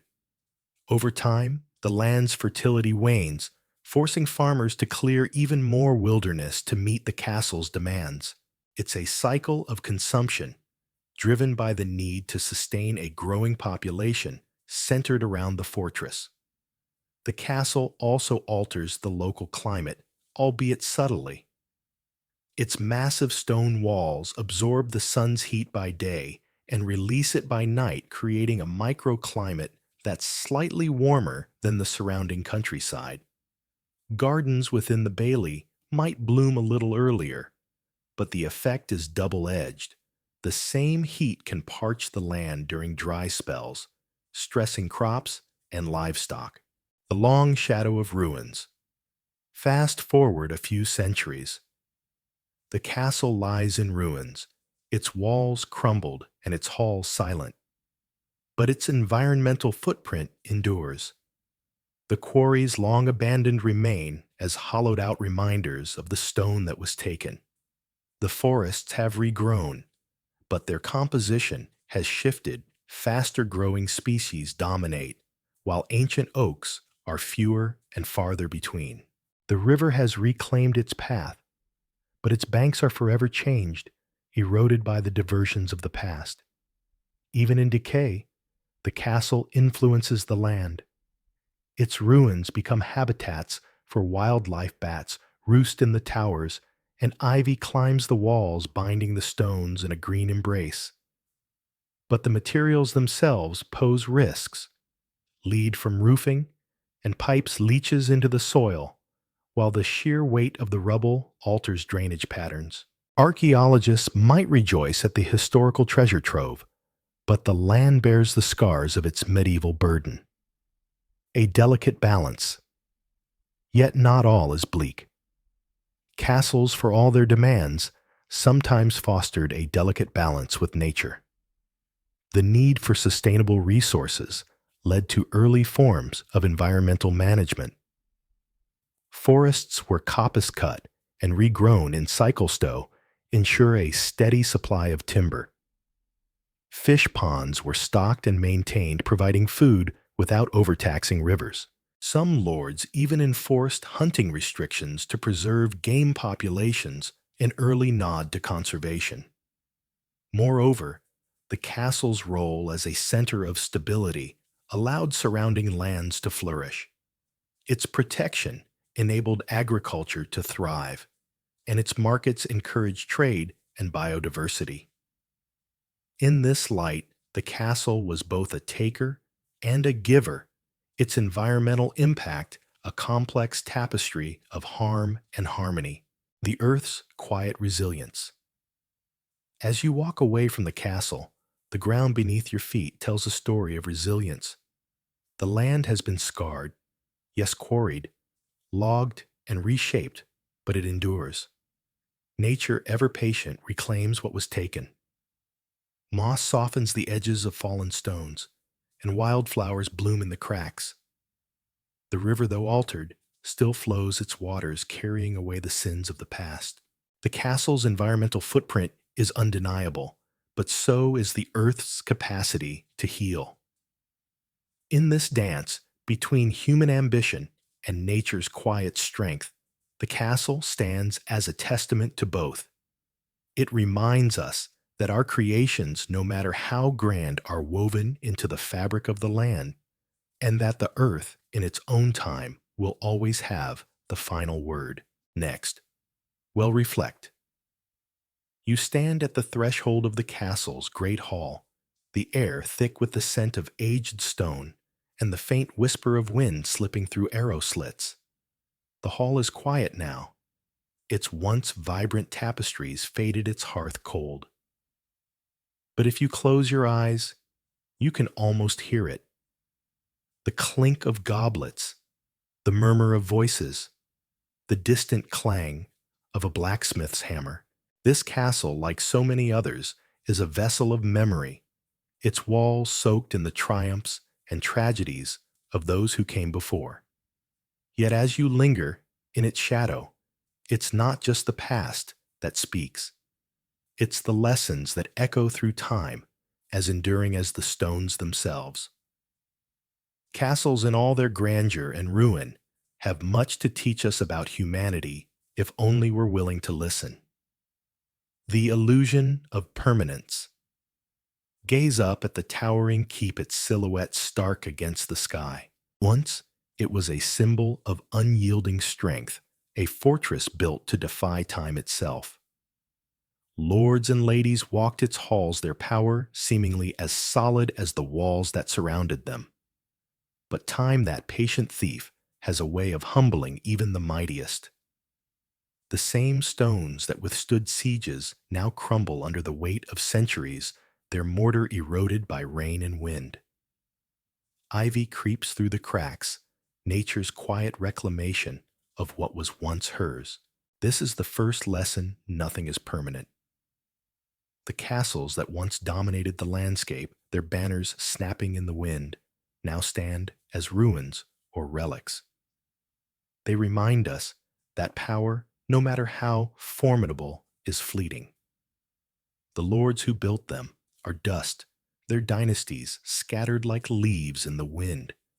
Yet in their decay, there's a strange comfort. If even these stone giants can fall, perhaps our own struggles, our failures, our losses are not so insurmountable. The castle whispers that change is the only constant, and in that there's a kind of peace. The weight of isolation. Step into the Lord's private chamber, a small room tucked away from the bustle of the great hall. The air is still, the light dim, filtered through a narrow window. Here, the Lord would retreat, to think, to plan, to wrestle with the burdens of rule. The castle was his sanctuary, but it was also his prison, surrounded by walls meant to protect him. He was cut off from the world, beyond his every decision, magnified by the echo of solitude. Isolation, the castle teaches, is a double-edged sword. It can offer safety, but it can also breed fear and mistrust. The Lord, who hides behind his walls, may survive the siege, but he risks losing touch with the people he governs. His power becomes a gilded cage, his perspective narrowed by the very stones that shield him. It's a lesson that resonates beyond the medieval world.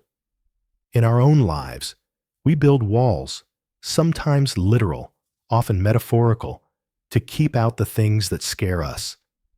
But in doing so, we risk shutting out the very connections that make us human. The castle's empty chambers remind us that true strength lies not in isolation, but in the courage to face the world beyond the gates. The power of community. Now descend to the bailey, where the castle's heart once beat with life. Here the air was thick with the scent of baking bread, the clang of the smithy, the laughter of children chasing each other through the courtyard. The castle was never just a fortress. It was a community, a tapestry of lives woven together by necessity and shared purpose. Servant soldiers, craftsmen, and clergy all played their part, their roles as vital as the stones that held the walls aloft. This is the castle's most enduring lesson: we are stronger together. The Lord may have held the title, but it was the collective effort of many that kept the castle standing. In times of siege, it wasn't just the height of the walls that mattered. It was the unity of those within them. The cook who rationed the grain, the healer who tended the wounded, the child who carried messages through the chaos, they were the true strength of the fortress. Today, as we face our own challenges, the castle reminds us that community is our greatest defense.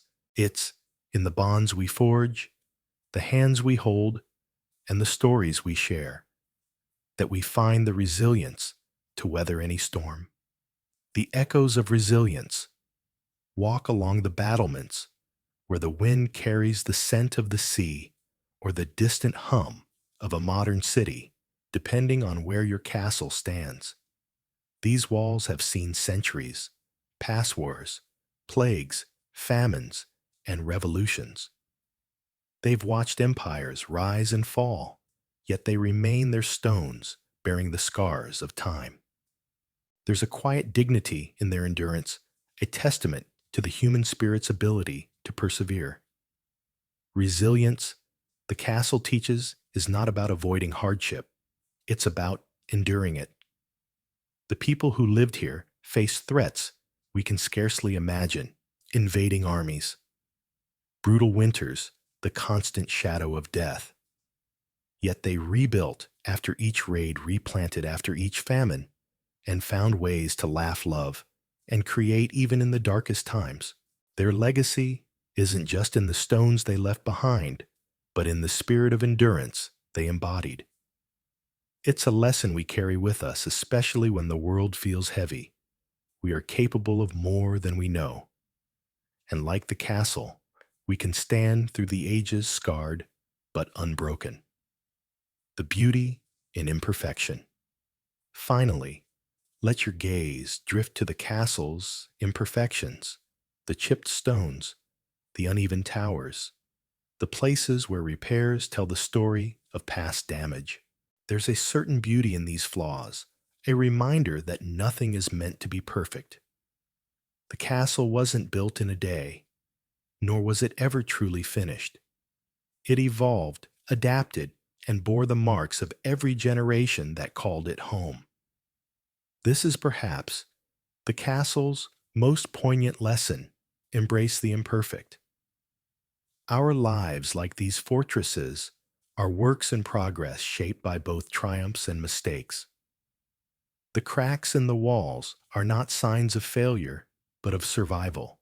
They tell the story of a life lived of challenges faced and overcome.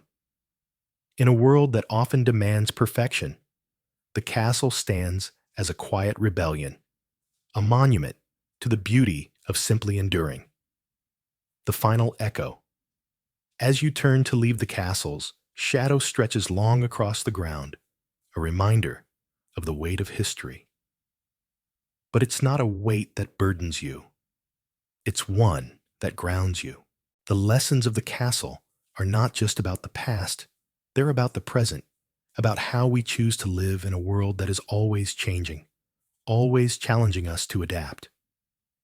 Castles teach us that power fades, but legacy endures. That isolation can protect, but connection sustains. That community is our greatest strength and resilience, our truest weapon.